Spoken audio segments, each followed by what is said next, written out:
Muito bem, vamos lá. Nosso livro, então, O Consolador, psicografia do Chico, autoria espiritual de Emmanuel, e vamos lá. Né? Lembrando que esse livro ele é uma coletânea, não, uma proposta de perguntas trazidas, né, pelos nossos amigos lá do Centro Espírita Luiz Gonzaga, lá em 1939, 1940, fazendo com que o método seja semelhante àquele que Kardec propõe lá no Livro dos Espíritos, né? Perguntas e respostas, nesse caso, as perguntas enviadas a Emmanuel, né, que junto com a equipe espiritual traz então as respostas para diversas questões, né, tratando dos três grandes aspectos da doutrina espírita, que são a ciência, a filosofia e a religião. Nós já fizemos a primeira parte, que tratava da parte científica, e agora nós estamos iniciando, né, na verdade, desde o final do ano passado, mas a gente está ainda no primeiro item, tratando da filosofia, o item número 1, vida. Bom dia, Angelina.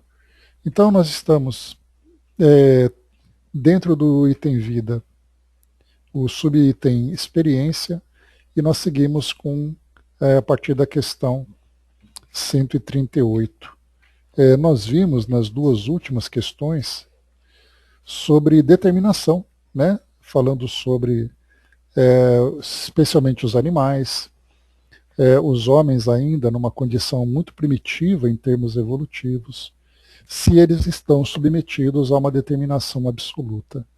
Então nós vimos assim que sim, né, mas que embora estejam sob essa determinação, os seres humanos já desenvolvidos, mais educados, têm as responsabilidades de lidar tanto com essas sociedades primitivas como ainda com os animais, embora nós sejamos negligentes nesse sentido, né, em que em vez de protegermos, nós muitas vezes exterminamos, né?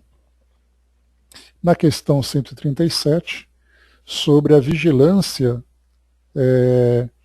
para o seu grau de liberdade.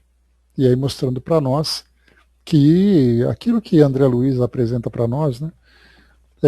André Luiz, eu acho que foi a ele que é atribuída essa parte, a quem muito foi dado, muito será cobrado, né? Então, essa vigilância é fundamental para que possamos exercer com sabedoria e equilíbrio o grau de liberdade, né? Então, quanto mais esclarecimento, maior é o grau de liberdade. Mas o que ele chama atenção para nós aqui é que geralmente, em vez de sermos vigilantes conosco mesmo, nós procuramos sempre procurar no próximo, nas pessoas do nosso convívio, nas pessoas do nosso mundo, exercer sobre elas essa vigilância, né, e negligenciando a nossa própria responsabilidade.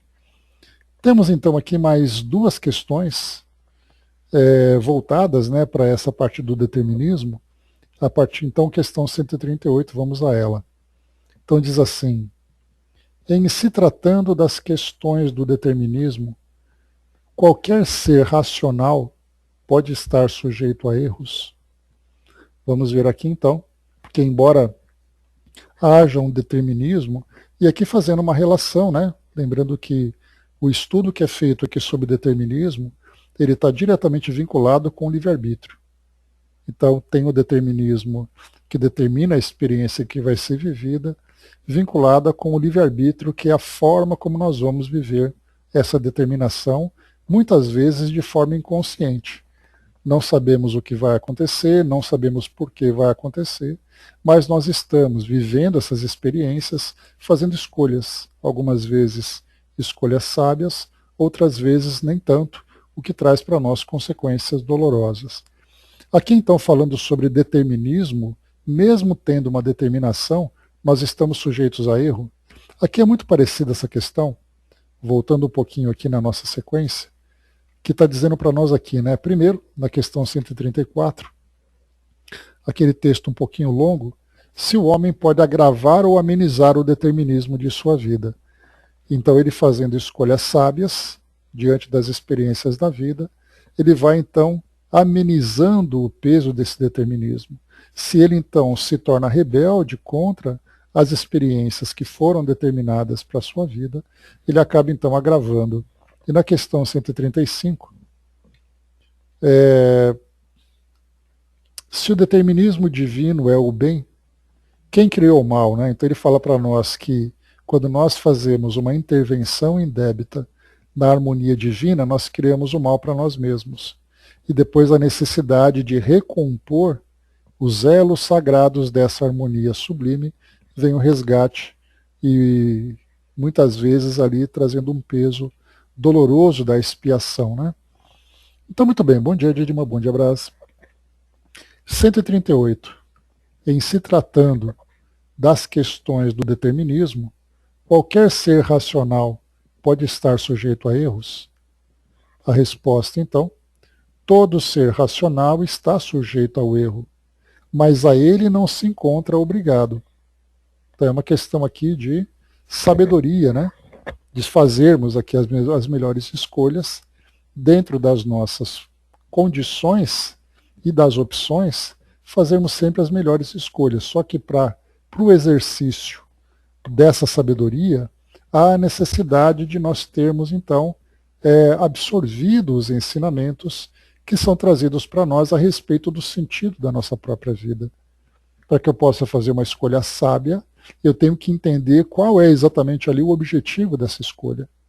Então, os ensinamentos que chegam para nós, através dessas filosofias espiritualistas, quando bem desenvolvidas, bem direcionadas, mostram para nós qual é o caminho que nós temos que seguir. Muitas vezes as religiões se preocupam muito mais com os seus dogmas, as suas práticas, do que com o objetivo principal, que é a educação do espírito. Então, por exemplo, você é muito mais valorizado a sua presença e o cumprimento das obrigações com aquela religião do que a vivência dos ensinamentos no dia a dia. Então, dentro da própria doutrina nós temos isso. É muito mais interessante o indivíduo frequentar o centro espírita regularmente, cumprindo com suas obrigações dentro da instituição, do que assimilar o ensinamento e aplicar isso na sua vida cotidiana. Esse é o pensamento que nós trazemos ainda, naturalmente, de uma forma muito equivocada. Porque o centro espírita não é o objetivo. O centro espírita, ele é o local onde nós adquirimos o meio para uma vida equilibrada. Portanto, as religiões que têm o papel da educação do espírito acabam se desviando do objetivo principal, porque nós, seres humanos, que somos os gestores dessas instituições, também não compreendemos a gravidade e a profundidade dos ensinamentos que são trazidos. Então, para poder falar, por exemplo, sobre a bondade, eu tenho que cumprir as obrigações da instituição. Que tanto é assim que nós vemos que essas distorções acabam fazendo com que as instituições se tornem rivais entre si, se tornem concorrentes entre si. Você só será salvo se você estiver cumprindo as obrigações dessa instituição e não da outra. Então isso mostra essa briga de egos, né, essa fogueira de vaidades que existe dentro da humanidade, fazendo com que os ensinamentos que chegam para nós do mundo espiritual para a educação da humanidade se tornem, na verdade, objeto de disputa para ver quem é o detentor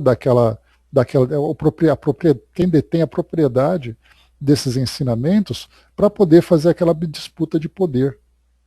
Então isso é uma imperfeição da natureza humana diante de ensinamentos que são de alta envergadura, de alto quilate dentro da realidade espiritual, né? Então mostra para nós aqui que o erro, todos nós estamos sujeitos, mas a escolha depende do nosso grau de sabedoria. Para isso, então, o estudo contínuo e o ensinamento bem dirigido para que nós entendamos, primeiro, que é aquilo que a doutrina traz para nós, entendermos que nós somos espíritos imortais encarnados aqui nesse nosso mundo. Esse é o ponto fundamental.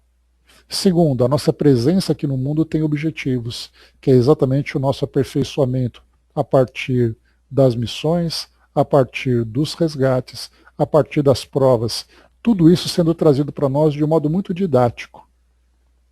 Então nós vamos vivendo as experiências da vida procurando sempre os melhores resultados. Porque o nosso objetivo não é a vida aqui no nosso mundo físico. O nosso mundo físico ele é um meio de aperfeiçoamento para continuarmos a nossa evolução. Então, quando nós não temos o entendimento claro do propósito da nossa vida, a gente vive um dia depois do outro.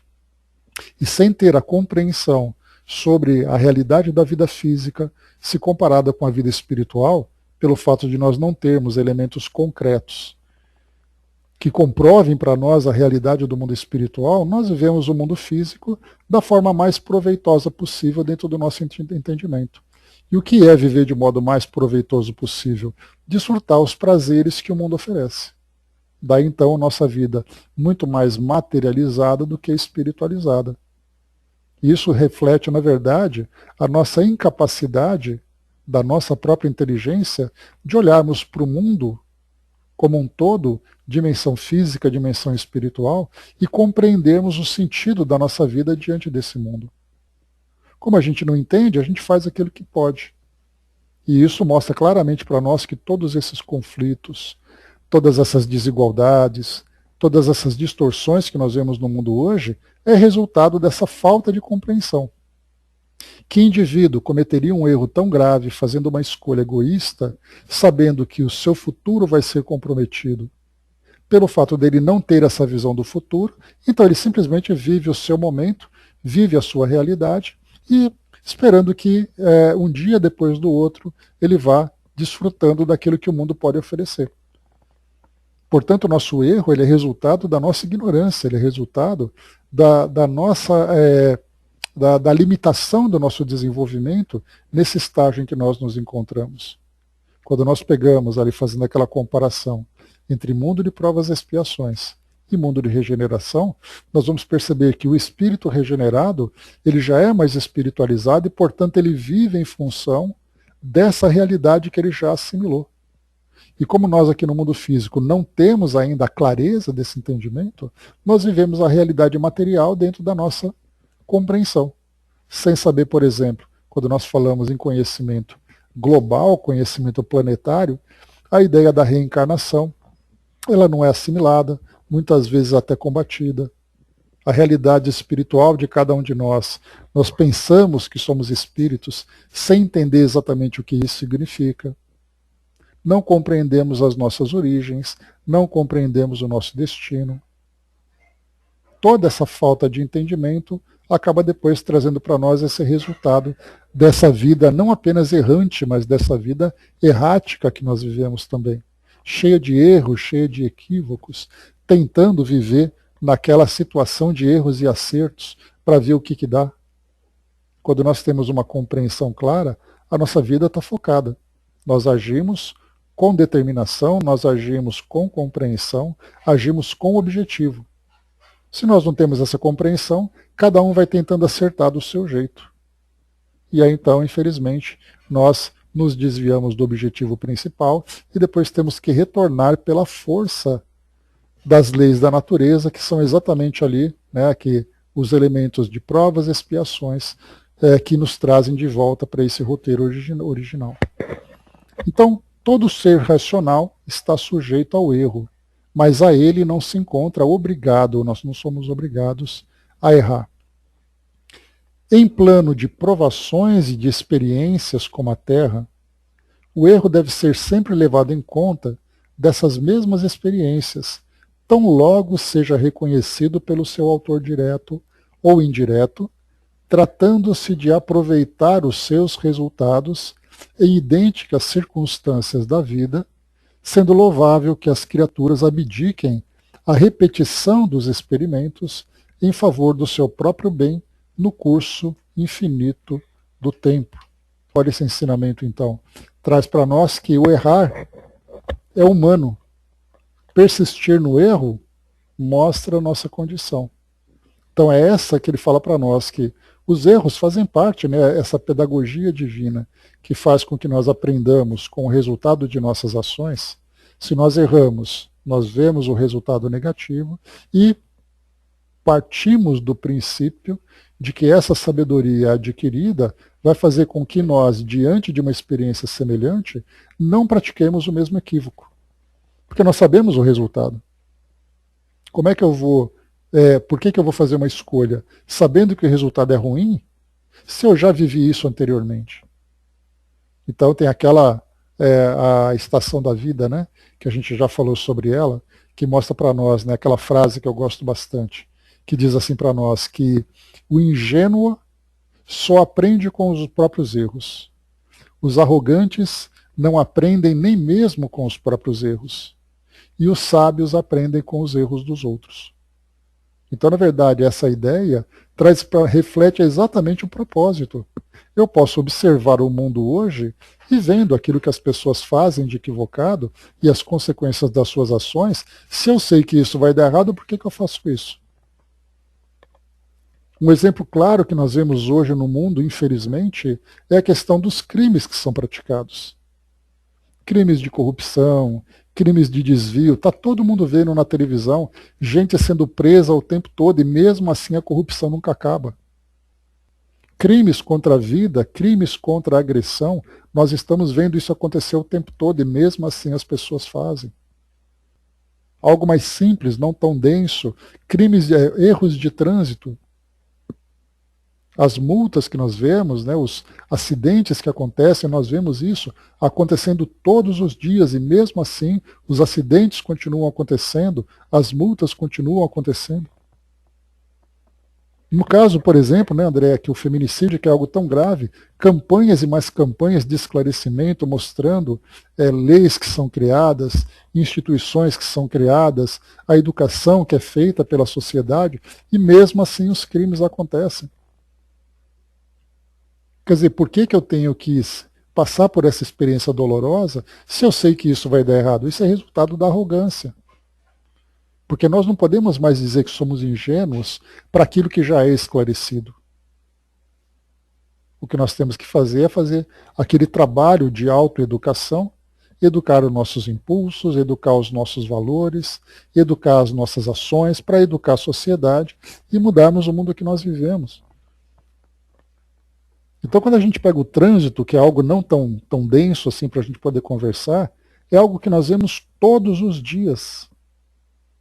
E uma cidade como São Paulo, por exemplo, considerada uma das maiores do mundo, com mais de 15 milhões de pessoas, nós vemos isso acontecendo todos os dias. Porque as pessoas infringem algo que é básico, velocidade, conversões, desatenção.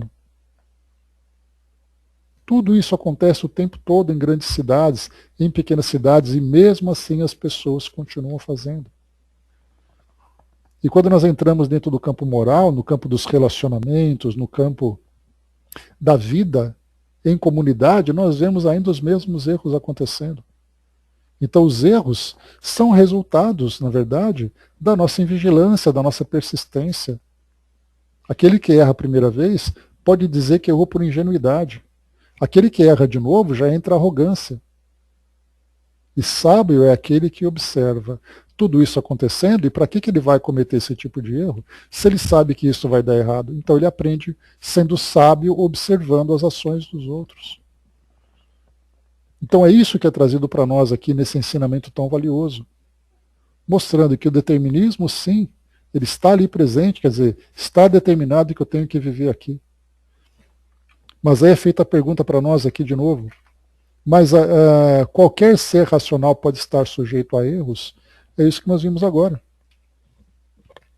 O Brás colocou, né? Esquece asfalto molhado. Quer dizer, são várias situações, Brás. Cinto de segurança, celular, a violência no trânsito. Todos os dias, né? Cada dia traz para nós ali situações valiosas. E mesmo assim nós persistimos nesse mesmo tipo de comportamento. Então, na verdade, são escolhas que nós fazemos. Aquele que erra por ingenuidade tem a chance de aprender essa primeira vez. Se ele continua errando, então é a persistência do espírito dentro da sua imperfeição que vai fazer com que ele sofra as consequências. Então, na verdade, ele vai perpetuando o sofrimento que vai atingi-lo, vivendo esse ciclo de sofrimento sem cessar. porque ele mesmo se prende dentro desse ciclo.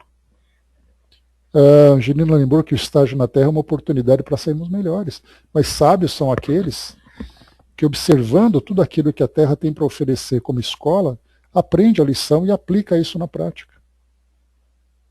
Então, o que a doutrina nos chama a atenção é exatamente isso, mostrando para nós aqui as características pedagógicas do nosso mundo, as características educativas do nosso mundo. Que nós estamos o tempo todo vendo, lendo e estudando. O erro é uma escolha nossa. Na próxima questão, é bem interessante quando a gente lê uma questão como essa 138, porque ela mostra para nós algo que é tão óbvio e mesmo assim a gente acaba errando. Né? Errar é humano, consciente, né? E persistir no erro é ignorância. Mas aí quer dizer, mesmo o aprendizado sendo doloroso, essa ignorância vai se transformando, porque nós temos uma capacidade intelectual suficientemente desenvolvida para discernirmos aquilo que é bom, aquilo que é ruim, aquilo que é certo e o que é errado. Né? E dentro disso, tem até aquele pensamento que eu já trouxe para vocês outras vezes, um pensamento oriental que diz para nós que não existe o certo ou o errado. Existe aquilo que faz bem e existe aquilo que faz mal. Ou seja, nós continuamos escolhendo aquilo que faz mal para nós. E por que isso, se nós já sabemos que vai fazer mal? É uma persistência, quer dizer, nós somos dominados pelas nossas tendências ainda inferiores. Mas é o aprendizado, através dessas experiências, que nós vamos então desenvolvendo valores para nos tornarmos mais equilibrados, mais fortes, mais sábios. Então a doutrina mostra isso para nós, que todo esse conjunto de ensinamentos que nós lemos em todos os livros, em palestras, em grupos de estudos, em vivências e tudo mais, são na verdade recursos que nós vamos acumulando exatamente para nos ajudar na aplicação disso na nossa vida cotidiana. E por que nós erramos ainda? Talvez a nossa inteligência não tenha se desenvolvido ainda suficientemente e os nossos valores não sejam sólidos o suficiente para conter os impulsos ainda primitivos que tomam conta de nós. E ao vermos aqui que o nosso mundo de provas e expiações é o nosso ambiente natural nesse nosso momento, nós compreendemos que de um lado nós entendemos, mas não temos ainda força moral ou compreensão suficiente para lidarmos com tudo isso. Mas a vida vai ensinando, né? Se não é o dia a dia, será encarnação após encarnação. E o aprendizado vem. Né? Não podemos esquecer que, embora de uma forma ainda lenta, porque ainda nos desviamos, nos equivocamos, deslizamos ainda dentro dessa caminhada que nós estamos fazendo, nós estamos melhorando. Mas poderíamos melhorar muito mais se tivéssemos essa determinação para viver esse determinismo de um modo mais sábio. Na questão, então, 139, que tem uma relação com essa anterior, para finalizarmos, né, essa parte que trata da determinação e do livre-arbítrio, se na luta da vida terrestre existem circunstâncias por toda parte, qual será a melhor de todas, digna de ser seguida? Então ele está perguntando para nós quais são as experiências do dia a dia que vão trazer para nós o melhor aprendizado.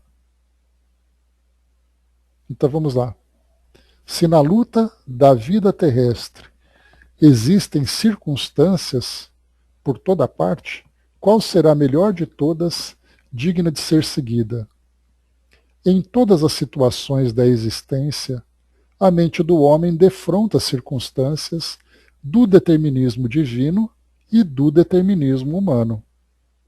A circunstância a ser seguida, portanto, deve ser sempre a do primeiro, a fim de que o segundo seja iluminado, destacando-se essa mesma circunstância pelo seu caráter de benefício geral, muitas vezes com o sacrifício da satisfação egoística da personalidade. Em virtude dessa característica, o homem está sempre habilitado em seu íntimo a escolher o bem definitivo de todos e o contentamento transitório do seu eu, fortalecendo a fraternidade e a luz, ou agravando o seu próprio egoísmo. Então, o que ele coloca para nós é que existe aquilo que nós entendemos como determinismo divino, que é a nossa própria presença aqui no mundo, diante das experiências que a vida vai trazendo para nós, daquela que foge ao nosso controle, e temos o determinismo humano, que é exatamente o resultado das nossas escolhas, do nosso livre-arbítrio. Então, quando aparece uma situação, eu tenho ali vários caminhos, infinitos caminhos que vão me mostrar resultados diferentes. Eu posso escolher aquilo que me interessa, sem me preocupar com o efeito que isso vai gerar no meio onde eu me encontro, ou eu posso fazer ali uma análise e fazer a melhor escolha em que vá sempre trazer o equilíbrio para o meu benefício e para o benefício do outro.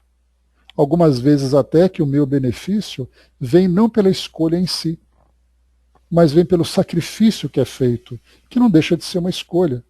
Mas nem sempre a escolha que eu faço é uma escolha que vai me trazer sempre prazer. Até porque o prazer pode ser, na verdade, ali o início, né, de um abismo em que nós vamos nos lançar. Então, o sacrifício de nós mesmos, pensarmos no coletivo, pensarmos no bem geral, pensarmos no aprendizado que nós vamos colher. Tudo isso faz parte desse nosso entendimento. Porém, na prática, a coisa fica diferente. A escolha que nós vamos fazer já vai trazer para nós um resultado que nem sempre nós estamos dispostos a aceitar. Por isso, então, é aquilo que nós conversamos agora há pouco, pegando ali o trânsito, por exemplo. Estamos ali dirigindo no meio do trânsito, as escolhas que nós fazemos, muitas vezes são aquelas que me interessam. Só que quando uma escolha me interessa, pode prejudicar aquele que está do meu lado. E isso não me importa. Algumas vezes ceder a passagem vale muito mais do que você passar na frente do outro. E geralmente nós escolhemos passar na frente do outro, como se nós tivéssemos toda a razão e o outro não tivesse. Então, essas situações que nós estamos vendo agora, mostrando que as melhores escolhas são aquelas que vão fazer o bem de fato para nós, não é aquilo que vai trazer prazer, é aquilo que de fato vai nos trazer o bem, que tanto nós precisamos. Só que, mais uma vez, nós que somos adeptos da doutrina, nós estamos iniciando agora o nosso aprendizado.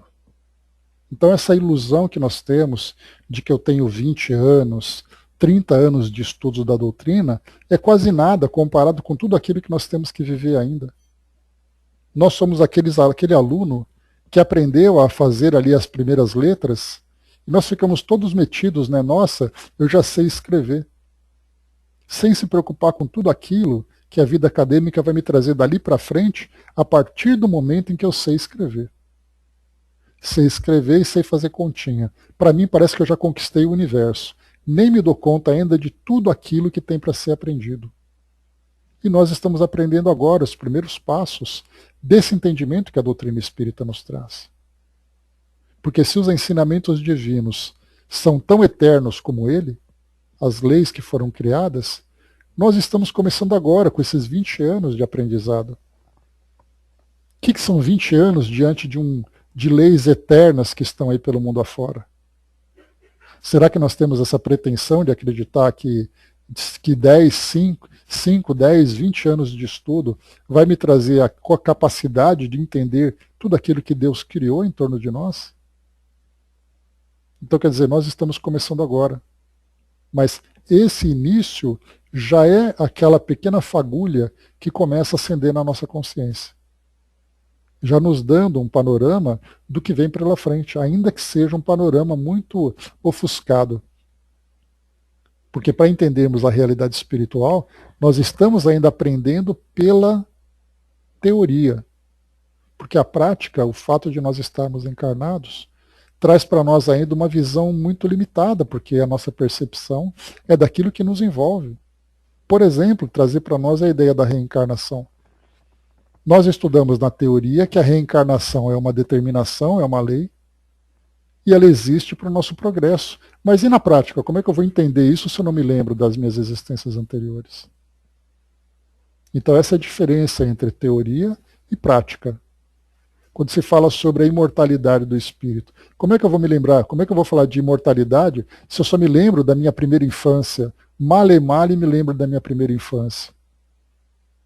Como é que eu vou lembrar de tudo aquilo que eu já vivi anteriormente, falando de imortalidade? Então a gente vê que nós estamos agora pegando esses primeiros conceitos e formando em nós essa base de conhecimento que vai nos ajudar a dar um direcionamento para a nossa vida. Por isso é natural que nós ali nos equivoquemos pelo fato de nós não termos ainda aquela convicção formada, sólida, bem fundamentada. Nós aprendemos, mas ficamos ainda naquela dúvida. Ah, os espíritos estão o tempo todo ao nosso lado. Como é que a gente vai ter certeza disso? A gente tem ali alguns elementos que vão nos dando essa ou aquela percepção dessa realidade, mas nós em si, com os nossos sentidos, nós mesmos não temos essa certeza sempre. Por isso, então, tudo isso que nós aprendemos hoje é o comecinho. É aquela cartilhinha que nós temos naquele primeiro ano da alfabetização. É o nosso caminho suave, né? Para quem se lembra. Então, o livro dos Espíritos, que nós valorizamos tanto, ele é o caminho suave da nossa jornada. E não por acaso, né? Trazendo ali uma comparação entre os dois títulos, conhecendo e compreendendo o livro dos Espíritos e aplicando, vai fazer com que a nossa vida seja um caminho suave. Imaginemos o mundo todo hoje que não tem sequer a percepção disso e vive simplesmente movido pelos impulsos da vida. Nós nos importamos se é certo ou se é errado. Nós fazemos porque nós precisamos. Então isso mostra o quão imaturos nós somos ainda.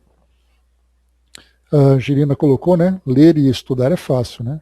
Assimilar e praticar são desafios para todos nós. Então é exatamente isso que nós aprendemos logo no início, que é a vida prática, né? Então a teoria chega para nós para dizer, olha, isso aqui está escrito mostrando para você a forma como você tem que viver. Não é ficar decorando, ficar ganhando quilometragens de leituras e palestras. Sem a vivência disso tudo, nada faz sentido. É um bom começo, claro, mas o verdadeiro sentido é a aplicação disso no nosso dia a dia. Brás lembrou aqui que o aprendizado é infinito e sempre vai ser. Está nascendo tantas crianças lembrando de vidas passadas e assustando as famílias, né? Nós temos tido, né, na atualidade, não somente a incidência desses eventos, mas o fato de nós termos esse conhecimento mais popularizado vai fazendo com que as pessoas vejam isso de um modo mais claro. Seria mais ou menos, Brás, se nós falássemos sobre intolerância à lactose. Para muitos, a intolerância à lactose é uma coisa atual. Mas, na verdade, foi a ciência que evoluiu na detecção dessa intolerância. A depressão também é a mesma coisa, considerado o mal do século, né, desse século XXI.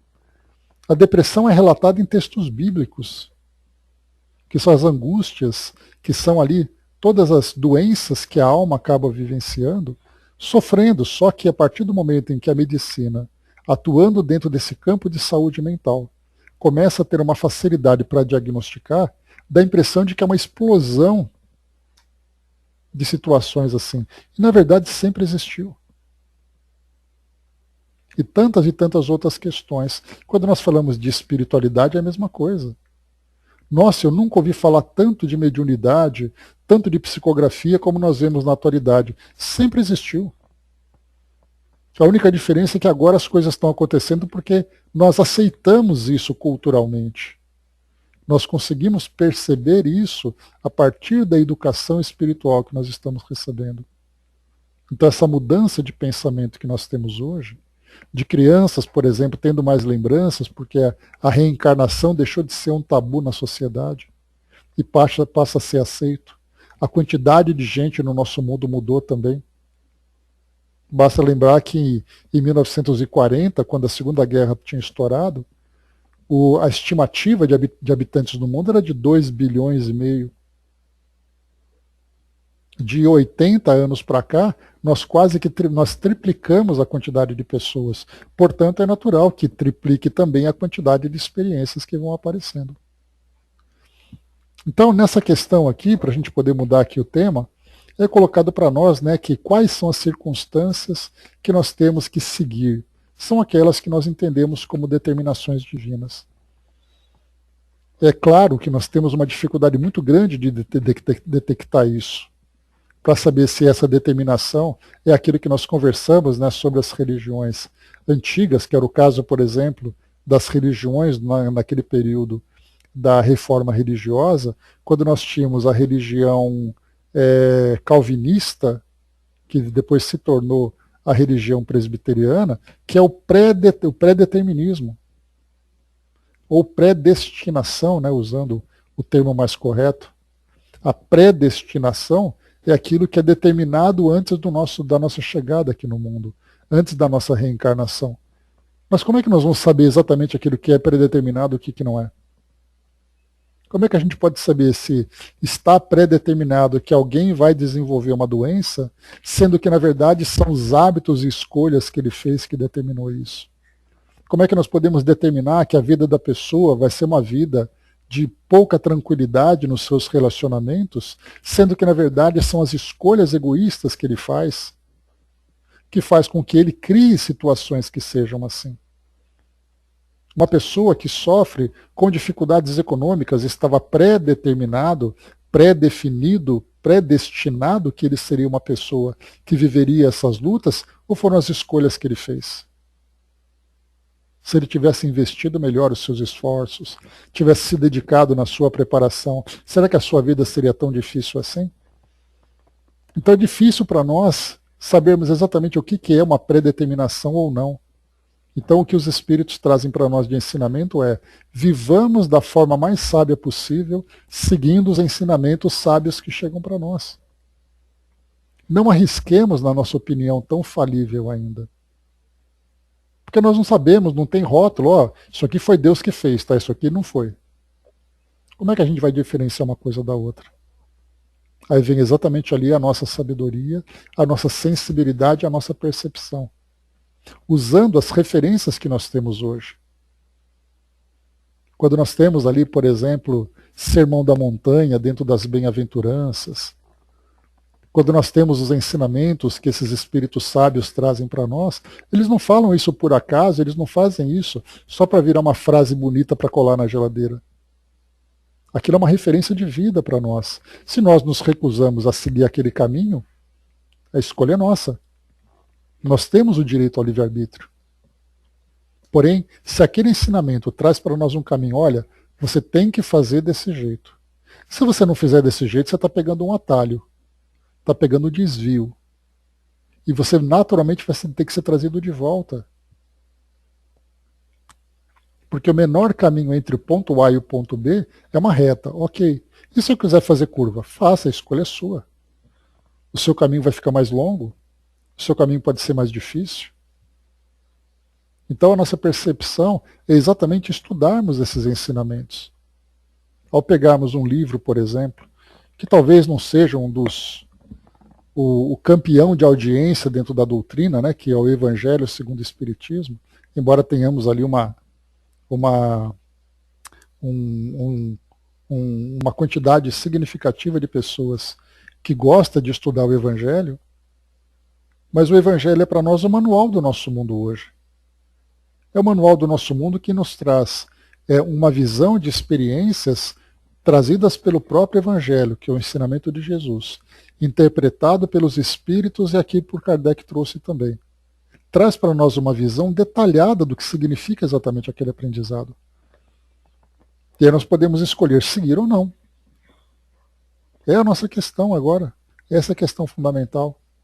E mais do que isso, para nós que somos espíritas, e também para outras religiões que têm também ali o seu acervo literário, com muitas interpretações, com muitos ensinamentos, tudo isso vai fazendo com que todo mundo tenha a mesma visão do caminho que tem que seguir. Quando fala, ama teu próximo como a ti mesmo, é uma frase tão bonita e de repente nós vemos o mundo vivendo esse pandemônio, essa loucura toda. Mas estava escrito isso já há quase 2000 anos, que nós temos que amar o próximo como a nós mesmos. Não é amar o próximo dentro de tais circunstâncias, é amar incondicionalmente. E nós não estamos dispostos a isso. Daí que nós vivemos, então, esse mundo cheio de conflito, porque o conflito existe onde pessoas não se entendem. Se o amar o próximo como a ti mesmo é um ensinamento maior, por que nós estamos tendo conflito? Porque nós não estamos vivendo. Esse é o grande drama que nós temos. O Brás lembrou, dizem que Francisco de Assis deu muito trabalho para Jesus com o esquecimento do passado, né? Pois é, aquele começo dele, né? Porque ele era ali um filho de um nobre, né? Um nobre que vendia tecidos e tudo mais, vivia ali o bom vivant, e foi no despertar de todo aquele conflito de cruzadas, né? De guerras e tudo mais, que ele então despertou para isso tudo, assim como Paulo de Tarso, que no começo era um perseguidor e de repente se tornou ali uma referência dos perseguidos. Na atualidade nós temos tantas outras referências também que vão surgindo. Algumas vezes nós demoramos um pouquinho para assimilar, até mesmo nós, né? Enquanto eles vão ali demorando tanto para aprender, nós muitas vezes passamos uma existência inteira sem sequer ter essa percepção. É uma, duas, são duas, três, quatro encarnações. Então tudo isso vai mostrando para nós ali que os ensinamentos estão ali não apenas para se tornarem objetos de fé. E é aquilo que nós vemos, né? Jesus se tornando uma referência de adoração e não uma referência de ensinamentos. Então ele é idolatrado, ele é colocado no altar, todo mundo ali faz ali, presta as suas homenagens, a sua profissão de fé, aquela coisa toda, mas o ensinamento em si que tem que ser vivido, ele acaba ficando em segundo plano, porque nós nos iludimos com essa ideia de salvação. Ah, porque ele vai salvar. Na verdade, ele está te mostrando como você se salva. E nós depositamos na mão dele aquilo que nós devemos fazer. E a doutrina chama a nossa atenção, a cada um segundo as suas obras. E essa visão, esse ensinamento é muito claro para todos nós. Para a gente poder seguir, a Angelina lembrou aqui também, né, o prefácio, a introdução, né, e a introdução nos fala a realidade que temos hoje, né? Chegou o momento em que todas as coisas serão, né, esclarecidas, serão mostradas no seu verdadeiro sentido. Acabou a ideia de parábolas, acabou a ideia do faz de conta, os espíritos estão dizendo claramente para nós a realidade da vida do outro lado. Seguirmos ou não, então agora é uma escolha nossa. Muito bem, avançando um pouquinho então. Nós temos na questão 140, 141 e 142 até 143, são 4 questões, muito mais de curiosidade que foi trazida para nós, diante de uma certa crendice que existe no nosso mundo, né? Então ele vai falar para nós um pouquinho aqui sobre astrologia, sobre influências de nomes, sobre numerologia e sobre influências de objetos. Então vamos ver aqui, né? Os nossos amigos estavam curiosos naquela época. Então Emmanuel, é perguntado para Emmanuel na questão 140. Os astros influenciam igualmente na vida do homem? Então aqui perguntando de astrologia, né? Então vamos lembrar, né, que a astrologia foi uma das primeiras, entre aspas, ciências que surgiu no mundo. Mas a partir dela, então, veio a astronomia, porque a astronomia, uma ciência de observação, e depois passou a ser uma ciência concreta para nós, né, com elementos que são calculados e tudo mais. Então ali houve uma separação, e a astrologia até hoje faz parte da nossa cultura planetária. O dia do nascimento, o ano é regido por tal, quais são ali as influências das constelações, como entender o nosso passado, o nosso presente, o nosso futuro, a partir da posição dos astros. Então tudo isso faz parte da nossa cultura. Então foi perguntado para nós aqui, os astros influenciam igualmente a vida do homem? As antigas assertivas astrológicas têm a sua razão de ser. O campo magnético e as conjunções dos planetas influenciam no complexo celular do homem físico, em sua formação orgânica e em seu nascimento na Terra. Porém, a existência planetária é sinônimo de luta. Se as influências astrais não favorecem a determinadas criaturas, urge que essas lutem contra os elementos perturbadores, porque acima de todas as verdades astrológicas, temos o Evangelho, e o Evangelho nos ensina que cada qual receberá por suas obras, achando-se cada homem sob as influências que merece. Então aqui a gente percebe que Emmanuel ele foi muito cuidadoso na resposta dele, né? Eu me lembro de uma passagem de Carl Sagan, aquele astrônomo que nós conhecemos, né? Eu sempre falo bastante dele, que ele dizia assim que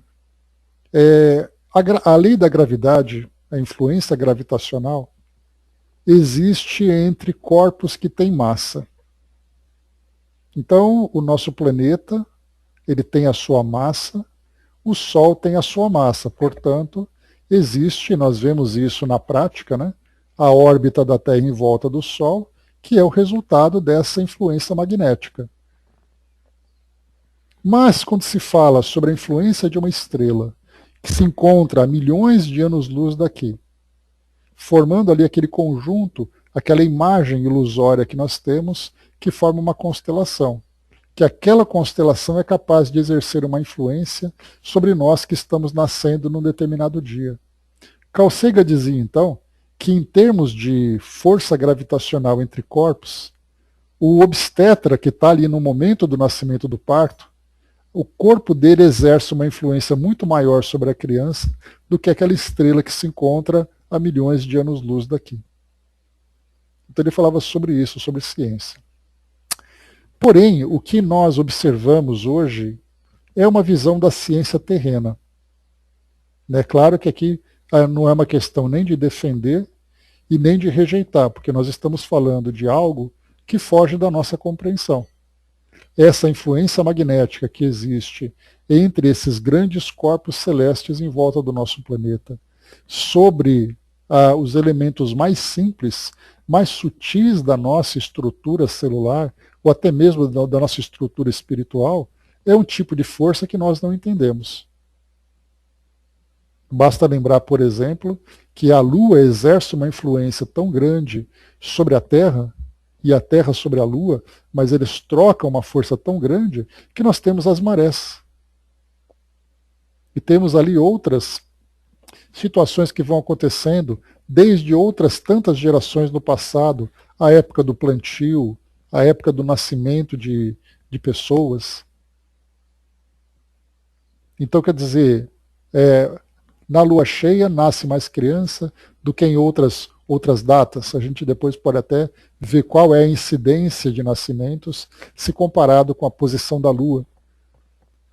A questão das plantas, a mesma coisa. Então, quer dizer, o plantio numa determinada época é muito mais favorável do que em outro.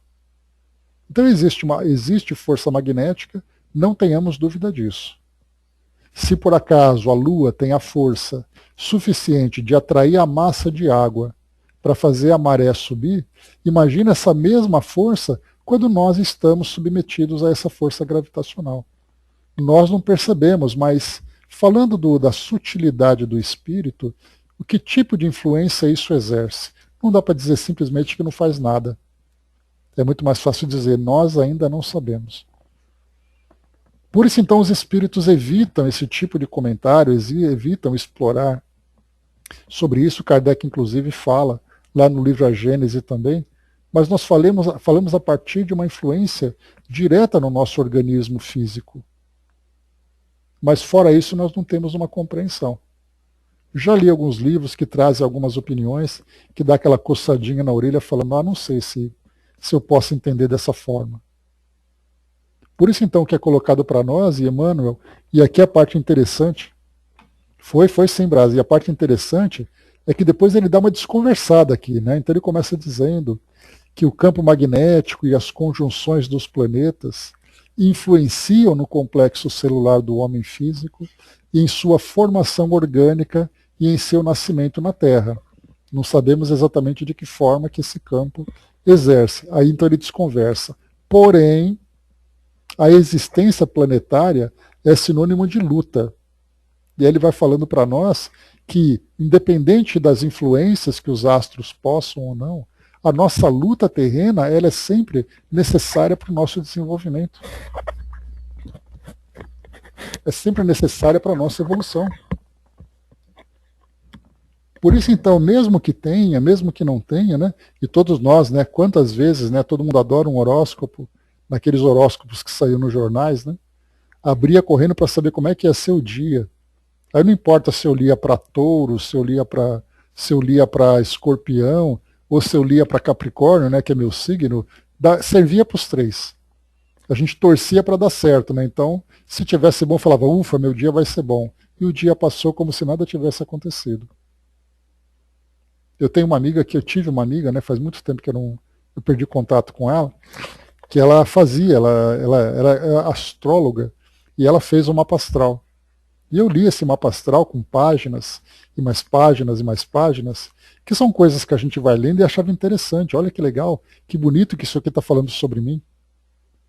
Agora, se isso vai ser realizado ou não, é outra história. Tinha um amigo também que todo ano, no começo do ano, ele fazia um mapa astral dele, pagando muito caro para saber como é que ia ser o ano dele.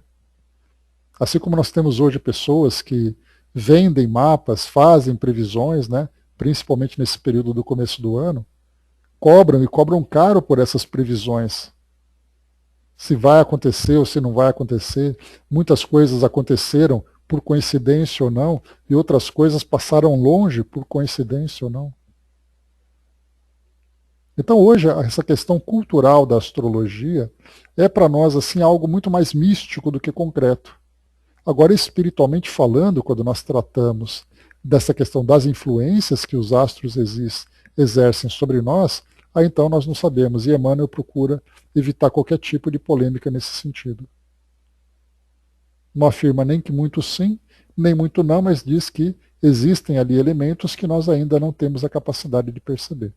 Mas que, independentemente dessa influência, o que vale para nós é a luta terrena aqui no nosso mundo físico, porque a nossa encarnação aqui é uma oportunidade de aprendizado e de evolução.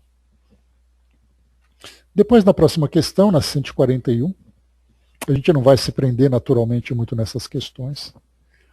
Há influências espirituais entre o ser humano e o seu nome, tanto na Terra como no espaço?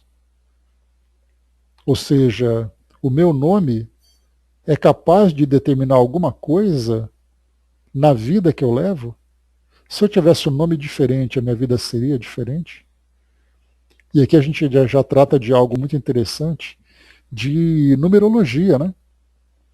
Numerologia que foi eu me lembro ali final dos anos 80, começo dos anos de 1990, era assim, numerólogos apareciam na televisão trazendo as suas previsões, cobravam caríssimos por essas previsões. E aí nós vemos, né, por exemplo, nomes de artistas, né, para quem se lembra, né, a Sandra Sá virou Sandra de Sá, tirou aquele o D, porque o D mudava ali a contagem dos números, porque contando os números dava um número que era de sorte ou que era de azar, e outras pessoas que também mudaram seus nomes artísticos para ter mais sucesso na vida. Nomes que são positivos ou nomes que são negativos, que muitas vezes, Brás, eles acabam sendo muito mais uma questão de preconceitos do que verdade, né? Estava até mostrando um delegado, um juiz, eu vi isso ontem, antes de ontem. O nome dele era Hitler Mussolini. Olha só, Hitler Mussolini. Ou então o nome Judas, também certa vez apareceu. Eu até li para vocês, né, um centro espírita chamado Centro Espírita Judas Tadeu. E aí todo mundo perguntando, mas por que você pôs esse nome? E a pergunta é, por que eu não posso pôr? Se Judas já viveu o que tinha que ter vivido, já se redimiu, já foi ali resgatado por Jesus, Por que a ideia de que Judas é um nome negativo? Então essas questões de nomes, né, Kardec inclusive fala sobre isso, de colocar nomes, né, até mesmo, né, na música da Legião Urbana, tem aquela letra, né, que eu vou colocar nome de santo. Então o filho, quando nascer, quero colocar o nome de santo, quero o nome mais bonito. Como se o nome de santo fosse melhorar. E Kardec ele comenta isso, se eu não me engano, no livro A Gênese, quando ele diz assim, em vez de você se preocupar com o nome, se preocupe com o exemplo. Porque é o exemplo que vai determinar o futuro feliz do seu filho. Não é o nome que você vai dar para ele. Eu conheço uma família de médicos e tal, que um chama Emmanuel, outro chama André Luiz e a menina chama Joana de Ângeles. Imagina se não são espíritas, né? E o que esse nome traz de diferente para eles? Isso muda alguma coisa? André Luiz, por exemplo, o nome que eu fui batizado, muda alguma coisa no meu destino? Pelo fato de ter esse nome? Se fosse João, mudaria alguma coisa, a menos que fosse o João bíblico? Então, vejamos aqui o que Emmanuel fala sobre isso. Então, há influências espirituais entre o ser humano e o meu nome e o seu nome, tanto na Terra como no espaço? Na Terra ou no plano invisível, temos a simbologia sagrada das palavras. Todavia, o estudo dessas influências requer um grande volume de considerações especializadas.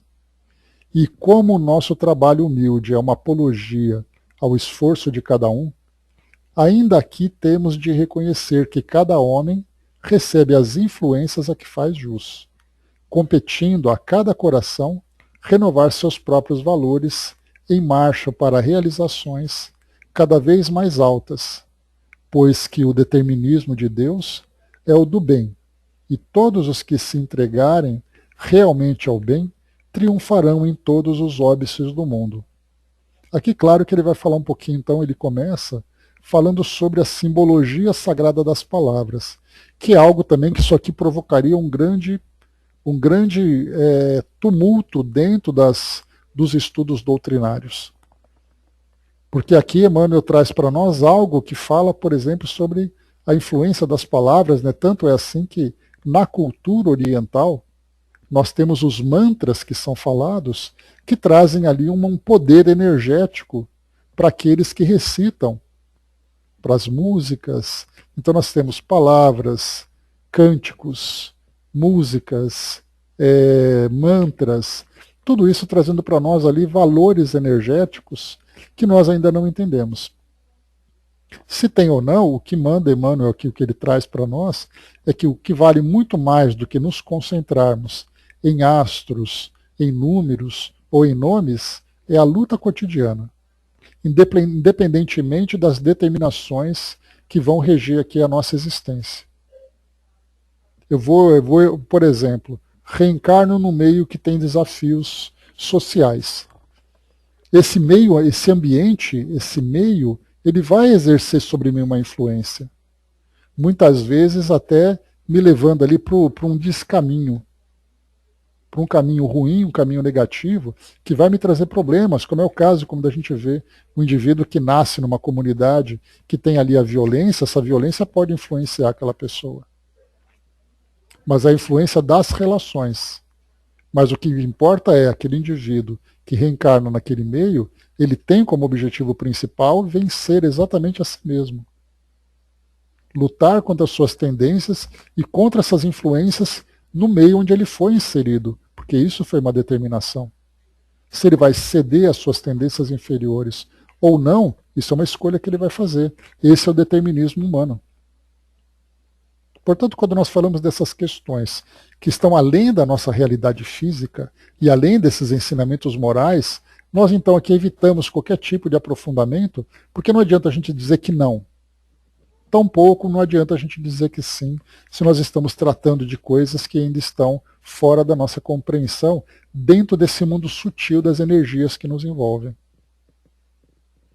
Se eu falo assim, que o modo como eu falo com alguém vai estar impregnada das energias e das vibrações que eu emano na direção daquela pessoa, envolvendo-a de alguma forma, eu posso proporcionar o bem ou posso proporcionar o mal. Se nesse campo nós tratamos de energias dentro desse campo sutil que nos envolve, certamente nós teremos ali coisas fora desse mundo moral que nós vivemos, que também tem ali as suas influências. Então, eu não digo nem que sim, nem que não, simplesmente que não entendemos. A partir do momento em que nós entendemos e afirmarmos, olha, isso realmente não acontece, então a coisa está resolvida. Mas dentro do nosso ponto de vista, simplesmente é uma questão de opinião.